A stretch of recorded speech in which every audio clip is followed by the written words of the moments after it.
Welcome back, everyone, for a painful Cobra Kai Season 5 watch party. This is part 4 in our series on why Cobra Kai Season 5 has lost some of the gas. Not that the season wasn't great, I loved it, but maybe some episodes frustrated people, and so fan engagement is down. Now, today's episode is going to be a pain, specifically Kenny Payne, and the events of episode 8, the Sekai Taikai. Season 4 introduced us to Kenny Payne, who followed the now classic storyline of a boy who was bullied, gained strength, and then became the bully. That's all good. His connection into the story was via his brother Sean, who was in juvie with Robbie back in season 3. This led Robbie to a mentor role for Kenny. But the real question that many of us didn't directly ask becomes apparent in this episode. Was Kenny the right Payne for the job? Maybe Sean would have been better. I mean, who makes more sense when it comes to beating Hawk in a fight? A newly trained, short Kenny? Or a big and powerful Sean? This didn't come to me at first. I was wrapped up in the story as it was presented, but knew it didn't click right with a lot of people. You see, since the release of Season 3, the most frequent question I've been asked, and it's by quite a margin, will Sean join Cobra Kai? Over time, it became a little of an annoyance for me. How many times can people ask about him? I wasn't thinking about it from a complete perspective. People asked about him because he's so memorable. He was memorable because he was so important to Robbie's story that season. It also doesn't hurt that the coolest fight of season 3 featured him as an antagonist. Everyone wanted Sean to come back and join Cobra Kai because it felt so natural. He has all the classic Cobra Kai characteristics. That's a big part of it. Plus, he's really big and strong. He was meant to be imposing to Robbie in juvie, and so it's easy to imagine him carrying that over to Cobra Kai. As a Cobra Kai student, Sean would be the top dog, threatening, menacing. Instead, Kenny is the top dog, and he is, well, fast? Sure, speed is good, but the problem is that doesn't make for a scary villain. In any sort of action story, the bad guys almost always represent one of two different archetypes. There's the strong villain. This is the guy who can beat everyone up. He's unstoppable.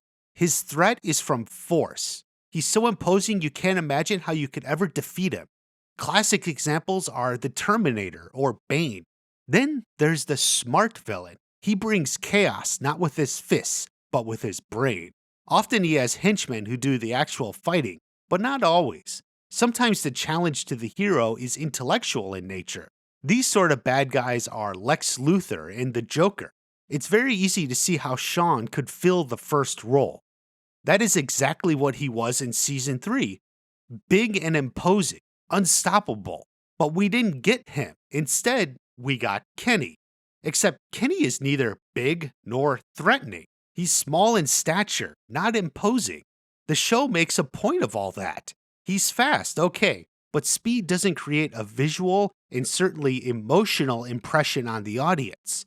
He's also never used his speed in some way where he comes off as threatening or unbeatable. This is why his fight with Hawk feels so off. It's why so many in the fandom believe Hawk was nerfed. Hawk is a top fighter and champion. How could little Kenny beat him? It comes down to just that. Kenny received special training the night before. Okay, the silver bullet is a cool move, but it's hardly unstoppable. A simple wax on, wax off can block it. Just keeping your hands up can block it. Maybe Rosa did have the best advice. The point is, even if it is a devastating blow, the fact that Kenny was even able to land it doesn't sit right. Hawk can block that. We've seen him block plenty of attacks before. So a small, physically weaker fighter is able to deliver the secret attack that could have easily been blocked, but conveniently isn't. A special move to knock the wind out of your opponent doesn't gel with what we know about Kenny. He's fast, not strong. Speed, not strength. And for the love of God, don't get carried away with the technicalities of the move. It's about the viewer's impressions, which is an emotional reaction. On the other hand, don't you think a bigger guy, a stronger guy, someone like Sean, could knock the wind out of Hawk? Easy. You already know Sean can knock the wind out of anyone. You don't want to be on the receiving end of that blow. Kenny just doesn't have that intimidating appearance. Of course, the Kenny Hawk fight wasn't the only thing that had people scratching their heads about this episode. The Sam Devon fight is ridiculous in a completely different way. The setup is good enough. The night before training session is a good Sam moment. Likewise, Tori realizing the fix was in and disappearing was a key moment in her character arc. She ultimately made her decision. She realized she couldn't stay in Terry Silver's Cobra Kai. So Devon is up as the replacement and the fight is on. All is good, except of course that the paid-off referee is going out of his way to help Devon win. His long, knowing looks can only lead you to believe the whole thing is rigged, or at very least this referee has a hard man crush on billionaire Terry Silver. That's actually pretty believable. I know quite a few guys who have a man crush on billionaire Terry Silver. However, that's probably not what's going on with the Sekai Taikai committee. While there are a few shots of them whispering to each other, they made no indication that the judging of the fights strongly favored Cobra Kai. And I think that's part of the whole problem. You can suspend disbelief only so much. While an amateur with no experience may not pick up on the bias clearly, an international panel of experts should notice it immediately. This shades the grand allure of the Sekai Taikai. I mean, how illustrious is this tournament if this is the admissions process? You imagine the biggest tournament in the world could sniff out any cheating during a trial. That was not the case here. It makes you think the whole tournament is more impression than substance. Plus, I feel like Sam's win with 3 clear points is meant as a big moment. For sure the match was rigged against her and she still won. That's impressive.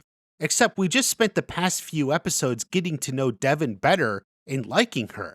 She has a sad family history and trains with a sheer determination that you can really appreciate. You don't want to see that blow up in a match loss.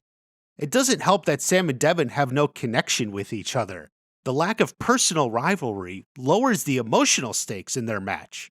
Now, while there isn't a good way to add emotional stakes for the two girls in this fight, I do think there may have been a simple fix for the other problems. Instead of Sam winning with the ref giving all these long, obvious, knowing looks to Silver, it plays out a little different. Instead, maybe the score is tied 2-2. There's one final point for the win. Then Sam and Devon do something similar to Johnny and Daniel back in Season 5. They both score a point at the same time. The biased ref, however, only calls the point for Devon, so she wins. So then Cobra Kai celebrates and is admitted to the Sekai Taikai. But wait, there's a twist. The board decides many calls were questionable, and the last point may have been a double point for both sides and would have canceled each other out.